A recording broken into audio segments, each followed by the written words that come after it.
Don Carlos Arguedas, un honor tener a un ex magistrado, ex diputado, consultor, bueno, era jefe de los asesores de la Asamblea Legislativa por mucho tiempo. ¿Eh? Muy temprano. Pero hablemos un poco de la Corte. ¿Ah? Siempre es noticia la Corte. La Corte es la estructura más importante para tener la justicia. No sé si pronta, pero sí la justicia. Hay muchas críticas sobre los manejo del presupuesto. Son aproximadamente 400,000 millones de colones. Ha venido creciendo, ¿verdad? Pero también el Congreso ha aprobado una cantidad de leyes y obligaciones. En este momento no se ha nombrado la fiscal o el fiscal, ¿verdad? Tenemos un año. Sí. Hay una eternidad para manejar cualquier problema con la Corte, desde lo más sencillo, como puede ser el cobro de una prenda o una hipoteca, hasta lo más complejo que es lo penal, ¿verdad? Hay 22 magistrados, 7 que conforman la sala cuarta, ¿verdad? Donde usted estuvo muchos años, y luego son 3 salas, ¿verdad? De casación, básicamente, ¿verdad? Formada por 5 magistrados. Después viene toda esa estructura de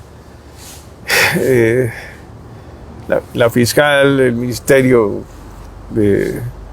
Público, todo el problema administrativo es complejo.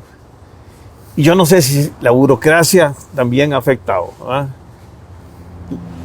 La movilidad, algunos critican, ¿verdad? Pero la verdad es que en todo el mundo la Corte Suprema de Justicia son gente que permanece muchos años, ¿verdad? Y las canas son importantes ahí, y la experiencia. Yo siento que sí hay un problema serio en su estructura. Muchos culpables es la Asamblea Legislativa. Y como este país todo lo hemos judicializado, de cualquiera le entabla uno un juicio y ahí tiene uno que ir a defenderse, ¿verdad?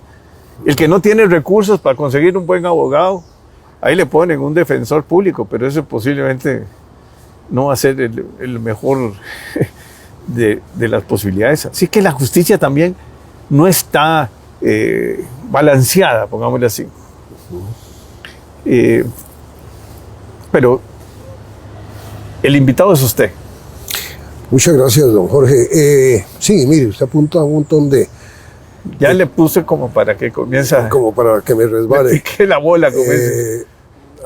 Hay una cantidad grande de características en el Poder Judicial actual, no solo en este país. En general, el tema de los poderes judiciales es un tema crítico en prácticamente todos los países donde el sistema judicial funciona. Porque naturalmente hay organizaciones donde no funciona el sistema judicial y entonces resulta ser muy eficiente el sistema judicial, lo cual es un contrasentido. Es decir, hay países, tenemos cerca países, donde los poderes judiciales son órganos obedientes de la voluntad de quien gobierna y entonces las sentencias se obtienen con celeridad porque ya se anticipan cuáles son, es decir, porque el sistema no funciona.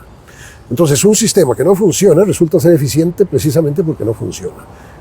Y esa es una característica en países cercanos donde los sistemas judiciales están o son sumisos al gobernante, secuestrados por el Ejecutivo o por el presidente. De manera que el tema del problema del judicial, aquí y en todas partes, es un poco a mi juicio, es una de las formas de expresarse un problema de funcionamiento, de operación del sistema democrático en varias áreas. En el área de la legitimación, en el área de la organización y en el área de la operación. hay una crisis aparentemente general entonces en los sistemas democráticos de órganos de toda clase, incluso el Parlamento, por ejemplo, y naturalmente de los poderes judiciales. Nosotros, a través del tiempo, pues heredamos una estructura judicial que yo tengo la sensación de que a estas alturas ya no funciona, no puede funcionar. Nosotros heredamos un sistema de Corte Suprema de Justicia de estilo napoleónico. El sistema judicial era muy verticalizado.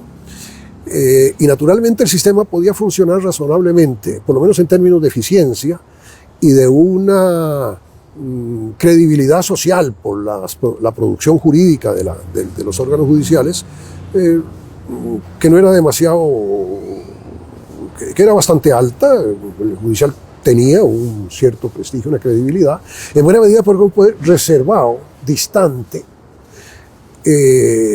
no tan notorio, que no estaba en el centro de la discusión pública, del debate público. El judicial siempre tuvo características muy particulares en relación con los otros poderes del Estado. Yo recuerdo que, por ejemplo, hablando sobre el judicial en los Estados Unidos, se decía que era el más débil de los poderes porque no disponía de las armas. Las armas, los instrumentos para hacer efectivas sus decisiones los tenían otros, que es nuestro caso. Pero bueno, el judicial atendía una cantidad de conflictos en una sociedad relativamente homogénea, donde incluso había ciertas funciones que se cumplían de manera muy modesta. Por ejemplo, todo lo que tiene que ver con la justicia constitucional, lo que antiguamente era el recurso de inconstitucionalidad, el habeas corpus y el amparo, que eran episodios muy ocasionales en la vida del judicial.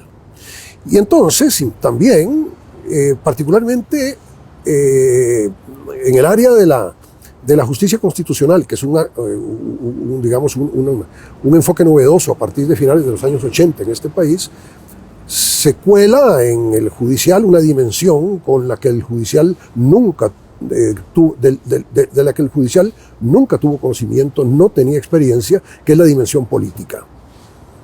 La creación de la jurisdicción constitucional tiene como una de sus características el hecho de que vincula de una manera muy cercana con la Asamblea Legislativa y con los partidos políticos. Con los partidos y en general, digamos, con la colectividad política. 2/3 para ser electo o para reelegirse. Y además, el judicial, y particularmente una de las salas de la Corte, la mayor de las salas de la Corte, integrada, como usted decía hace un rato, por 7 miembros, la Sala Constitucional, resulta ser el recipiendario de una cantidad de demandas que están muy conectadas con lo político. Eso antes no ocurría. Y hay una gran exposición pública entonces del judicial. Por otro lado, tenemos esa estructura verticalizada, formada por una Corte Suprema de Justicia, porque la gente tiende a confundir el judicial con la Corte Suprema de Justicia. La Corte Suprema de Justicia es el órgano de gobierno del Poder Judicial y es evidentemente, a mi juicio, un órgano que tiene un cada vez más alto grado de incompetencia en el manejo del gobierno judicial. Para comenzar, es un colegio numerosísimo. Son 22 personas. Y son 22 personas que no tienen como oficio el integrar la Corte Suprema de Justicia, y se acabó, como los diputados, que tienen como oficio integrar la Asamblea Legislativa, y se terminó, sino que el oficio fundamental de los 22 magistrados de la Corte, particularmente en el caso concreto de los magistrados de la Sala Constitucional, es el ejercicio de la función jurisdiccional en sus salas. Entonces, tenemos un Poder Judicial que tiene una organización verticalizada. En la cima está la Corte Suprema de Justicia, una organización de 22 magistrados que no tienen como oficio habitual la integración de la Corte más que ocasionalmente. Y en cambio son jueces de sus respectivas salas con unos intensos trabajos. Sí. Por ejemplo, yo fui magistrado entre el año 92 y el año 2004. De manera que agoté un primer periodo de 8 años y cuando iba a mitad del siguiente periodo de 4, que eran ya 12, decidí que era suficiente y que convenía una renovación en mi cargo. Hay tribunales constitucionales, el Tribunal Constitucional Alemán, por ejemplo, que tiene como plazo para cada uno de sus miembros 12 años. A mí me parecía muy razonable 12 años. Y a partir de ese momento era mejor dejar las cosas en manos de otros. Bueno, cuando a mí me correspondió la renovación de mi nombramiento al cabo de los primeros 8 años, y tuve que comparecer ante la Comisión de Nombramientos de la Asamblea Legislativa para que revisara un poco mi actividad como juez, me pidieron que hiciera una estimación acerca de la cantidad de resoluciones en las que yo había participado durante el tiempo en que había ejercido la magistratura. Como si hubiera sido eso, como si te iban a medir por el volumen. Por el volumen. Bueno, pero entonces presenté un informe con el número de casos en los que yo había participado. Y el resultado a mí me sorprendió. Eran alrededor de 150.000 resoluciones.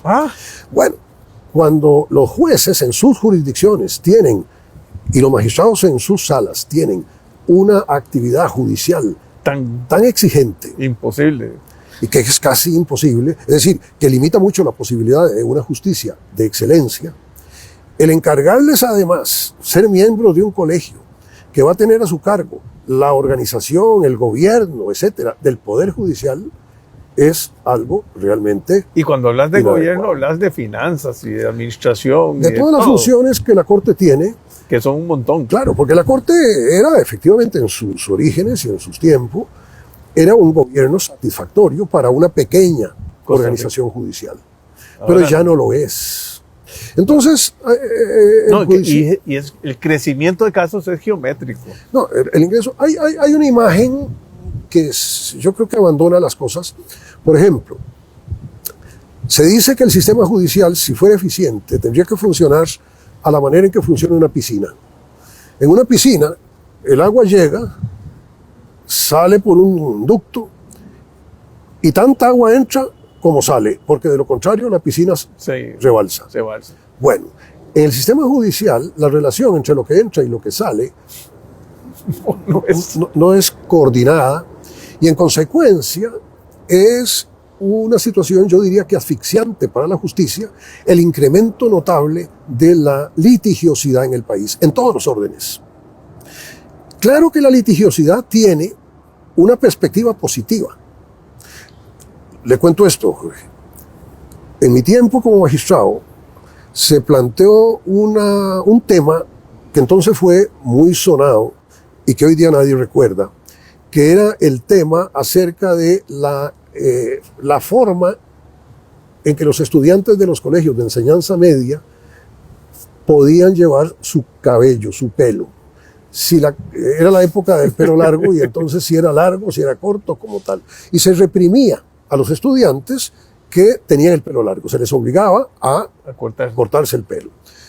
Hubo muchos estudiantes que plantearon recursos de amparo para que la sala ventilara el hecho de que ellos tenían derecho a su imagen y que en consecuencia la autoridad escolar no estaba en posibilidad de exigirles un cierto tipo de pelo.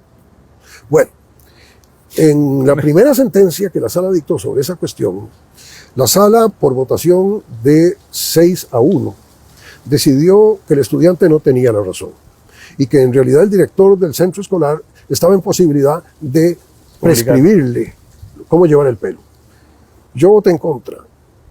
Esa visión que tuvo la sala al principio cambió con el paso del tiempo y al final fue exactamente lo contrario. Se reconoció el derecho del estudiante a su facha, a su imagen, a la forma en que quería ser percibido por los demás, y entonces se resolvió de otro modo. La jurisprudencia cambió. Pero lo importante en el primer caso es que en ese primer caso el estudiante que planteó el recurso de amparo fue un estudiante del colegio del que yo provenía, un colegio público, el Liceo de Heredia, del que yo provenía, en el que había estudiado, y yo tenía naturalmente un cierto grado de sensibilización en relación con los temas que atañían al Liceo de Heredia, y dije, vamos a ver, hay una cosa que me parece importante. Este estudiante, en lugar de emprenderla contra el director del centro escolar, que lo obliga, en lugar de hacer manifestaciones violentas, de rebelarse, etc., ha acudido a un medio tan racional como el recurso de amparo institucional para defender el derecho que cree que tiene. Entonces, a la hora de elaborar el voto salvado que yo di en aquella época, pensé, este estudiante de alguna forma nos está dando a todos, a toda la colectividad, una lección de civismo, que es: el sistema puede resolver sus problemas a través de mecanismos que no son conflictivos a un extremo destructivo. Recurre al judicial. De manera que el recurso al judicial tiene un alto grado de racionalidad, que es socialmente muy conveniente, en lugar de otros modos de solucionar los conflictos que pueden ser violentos, etcétera, etcétera. Pero ¿cuál es el problema? Que cuando la litigiosidad aumenta a niveles exorbitantes, ya el sistema no puede, la piscina no puede funcionar. ¿Cuántos amparos hay? Son miles, ¿verdad? En mi época, por ejemplo, el 96% aproximadamente de los temas litigiosos que se planteaban ante la jurisdicción constitucional eran recursos de amparo. El resto eran habeas corpus y temas de control de constitucionalidad, acciones, consultas, etc. Pero hay amparos contra la Caja del Seguro Social, en fin, contra todas las instituciones. Al final se vuelve inmanejable toda la situación. La litigiosidad es sumamente alta. La sala, a través del tiempo, ha cambiado su jurisprudencia y ha establecido algo así como filtros de acceso, claro, que le permiten limpiar, algo así como barrer para afuera, pero sin embargo la litigiosidad es muy alta. Eso en el caso de la sala. Y la sala, y los magistrados de la sala tienen las obligaciones, además, de miembros del colegio del Poder Judicial, con las funciones de gobierno. Y son 7 la sala, ¿no? Más con 7. Los suplentes y todo. Son 7. ¿Eso qué significa? Un órgano compuesto con miembros que pertenecen a otros órganos, sí, para realizar funciones delicadas en un sistema cada vez más complejo en todos los sentidos, no puede funcionar. ¿Pero eso sería que una reforma constitucional? A mi juicio, el problema aquí es cómo encarar las reformas de fondo que no solo el judicial, sino otros poderes necesitan. Eso es una tarea muy compleja. Para comenzar, dése cuenta, una de las características que el Poder Judicial tiene es que la Corte Suprema, que lo personifica, y por eso la gente tiende a hablar de la Corte como si fuera el Poder Judicial, y no es... hace esa confusión. Es que la Corte, por ejemplo, no tiene iniciativa legislativa, per se, por sí misma, no puede presentar proyectos para reorganizar su actividad o lo que fuera. Y tiene muy limitadas posibilidades de reorganización interna. Entonces, tiene que depender mucho de la actividad que despliegan otros órganos, el Poder Ejecutivo y el Poder Legislativo. Ya eso supone un obstáculo. Y por otro lado, naturalmente, digamos así, el tiempo que puede tomarse para la reflexión seria sobre los problemas que aquejan al judicial en un órgano tan complejo como la Corte es mínimo. De manera que aún en el mejor de los casos hay un obstáculo sumamente grande para su propia reforma. Usted conformó una comisión dentro de la Asamblea, dentro de la Corte, para hacer una reforma interna. No sé si era estructural o era administrativa o... No, usted se refiere a la Comisión Nacional para el Mejoramiento de la Administración de Justicia, lo que se conoce por las siglas CONAMAC, que se inventó en los años 90. Ajá. Ese fue un esfuerzo, y un esfuerzo deliberado, para tratar de crear un centro de reflexión, de estudio sobre los problemas judiciales, que permitiera disponer de insumos para hacer una reforma. El judicial no ha carecido de reformas. Es muy probable que si uno compara, por ejemplo, los procesos de reforma del judicial en relación con los procesos de reforma en otros órganos del Estado, resulten mucho más audaces y más numerosos. No solo en punto a los procedimientos, también en punto a la organización interna. Y ha habido un esfuerzo de la Corte, particularmente en los años 90 se dio, para tratar de descentralizar algunas de las funciones que antiguamente la Corte realizaba, por ejemplo en materia de nombramientos y otros. Que fuera más administrativo. Y que fuera un poquito una administración más técnica, de manera que hubiera una gerenciación, por decirlo de ese modo, más adecuada para los tiempos y para los volúmenes de trabajo y para la complejidad, porque también hay otra cosa, y es que no solo son los volúmenes de trabajo, es la ampliación de las ramas en las cuales el judicial tiene competencia. Entonces, el tema es complejo, pero claro que hay límites para esa reforma. Son límites básicamente constitucionales. La Constitución diseña un sistema, ya digo, napoleónico de Corte Suprema, ponía a la Corte Suprema en la cúspide y al sistema judicial a su cargo. Pero Carlos, hay que hacer las reformas. Hay que hacer la reforma. Es un problema prioritario. O sea, la situación no puede seguir así porque es explosivo hasta cierto punto. Hay reformas, por ejemplo, en materia de procedimientos. Ha habido reformas muy importantes, ha habido reformas que todavía no han entrado en vigor. Por ejemplo, ya la oralidad se usa mucho, ¿no? La oralidad se usa mucho comparativamente con el viejo sistema judicial, sí.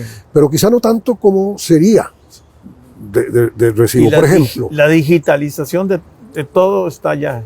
El sistema, claro que se adecua a los tiempos. Pero, por ejemplo, hay tribunales que no pueden acudir a la oralidad, aunque esté legalmente prescrita. Porque no hay espacio. Porque no hay espacio. Y el ejemplo más característico es la Sala Constitucional. La Sala Constitucional tiene, según la ley, un régimen de audiencias que no se realiza. ¿Por qué? Porque no hay. Lo otro es otra cosa muy importante que aquí se abandona. Y es que el judicial, en la parte técnica, que es propiamente en la parte relativa a la calidad sustantiva de la justicia, a la calidad de los jueces y a la calidad de las resoluciones que se dictan, tiene un problema, probablemente, y naturalmente ese problema, a mi juicio, está aliado con la formación jurídica. De manera que ese problema probablemente alcanza a los procesos de formación de los abogados en el país. Pero no hay un filtro a la hora de, digamos, de escoger el personal. Es un sistema concursal que antiguamente no existía, pero naturalmente, por decirlo así, se escoge entre lo que hay, bueno, el inventario que hay. De manera que también hay un problema de calidad de la justicia. Dicho de otra manera, el Poder Judicial afronta problemas muy severos y esto está redundando crecientemente en el problema de la deslegitimación del judicial, de una pérdida cada vez más intensa, a mi juicio, de credibilidad. Y no basta con señalar los problemas, y creo que era lo que usted hace un momento decía. Hay que tratar de ver cómo se resuelven los problemas y cuáles son los instrumentos para que esos problemas se puedan resolver. Es a través de iniciativas del propio Poder Judicial y concretamente de la Corte Suprema de Justicia. Es a través de mecanismos más racionales que conjunten la reflexión con otros órganos del Estado, la Asamblea Legislativa, por ejemplo. Cuando yo oigo hablar, por ejemplo, de reforma del Estado, rara vez he visto que el tema de la reforma del Estado inscriba los temas del Poder Judicial. Y naturalmente el sistema judicial es esencial para el funcionamiento en general del sistema y la credibilidad del sistema democrático, de manera que, bueno, hay que encontrar los medios para resolver los problemas. Hemos entrado además en una etapa muy complicada y es, por un lado, lo que se ha llamado la judicialización de la política e inversamente la politización de la justicia, la sospecha. El judicial es una organización tan compleja que, por ejemplo, la gente a veces no capta que cuando se habla de poder judicial, se habla y de administración judicial y de gobierno judicial, no solo se está hablando de la organización y el gobierno de los jueces, sino también de los sistemas de auxilio de la justicia. Ministerio Público, Policía Judicial, Defensa Pública, etc. Y eso es todo el componente judicial. Y naturalmente, particularmente, por ejemplo, el Ministerio Público es un sistema de auxilio para la función judicial sumamente delicado. No, y si no hacen bien el trabajo, no va a haber un buen juicio. ¿Ah? No hay buen juicio. El problema es cuando, bueno, los medios de comunicación también tienen ahí una gran responsabilidad, pero cuando hay un escándalo por un problema de corrupción, hey, a lo mejor si no se hizo bien el trabajo por parte de la fiscalía o de los miembros del poder, a la hora de llegar al juicio, revienta el juicio porque no tiene. Sí, en la materia no tiene buena materia, digamos. Exacto, la materia penal es así. Es decir, los jueces necesitan del auxilio del Ministerio Público. Y bien hecho.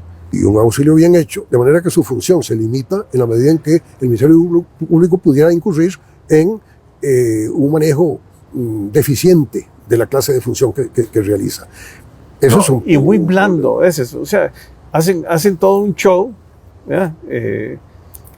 van las cámaras y todo. Eso es... Bueno, lo que pasa, Jorge, es que hay un fenómeno que también tenemos que hoy día plantearnos, que es cómo comunica el Poder Judicial con la colectividad. Antiguamente, el judicial estaba muy recluido, muy reservado. Ahora no. Y no había noticia judicial. Hay un momento en que se empieza una relación entre comunicadores y Poder Judicial. En los años 90, la Corte, a través de una comisión que en aquel momento yo integré, empezó a examinar el problema de la comunicación judicial, a partir de la idea tradicional de que la comunicación judicial de los jueces con la colectividad es a través de la sentencia. De manera que la sentencia es el modo en que el juez comunica con la colectividad y la sentencia se defiende sola. De manera que el juez dicta la sentencia y enseguida calla. Bueno, en una colectividad abierta, donde la visibilidad del judicial es muchísimo mayor, es necesario ensayar medios de comunicación. Sí. Y hay una presión también. Exactamente. Fuerte. Y entonces... porque la credibilidad depende mucho también de... Porque a veces, o sea, hay gente que la culpa, que primero no tiene la culpa, porque aquí pueden montar cualquier cosa, o sea, aquí cualquiera puede establecerte un juicio, ¿va? Si sos una figura política, ¿va? Sobre todo. Pero hay que rescatar la Corte en muchas cosas, pero don Carlos, vamos a conversar en otra ocasión, porque esto es un tema muy importante. Muy importante, es decisivo. Yo estuve hablando con un buen amigo común, con don Rubén Hernández, y definitivamente, bueno, es importante los liderazgos, ¿verdad? Es importante la presencia de la independencia total, ¿verdad? Eso es parte de nuestra democracia. Eso, como usted muy bien lo dice, lo que sucede en muchos países sí es muy eficiente, claro, pero ahí no hay justicia. Ahí va uno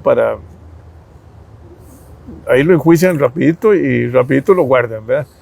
Y ahí no hay mucha defensa y mucha cosa, pero don Carlos, muchas gracias. Con mucho gusto. Usted es una persona muy respetable, herediana.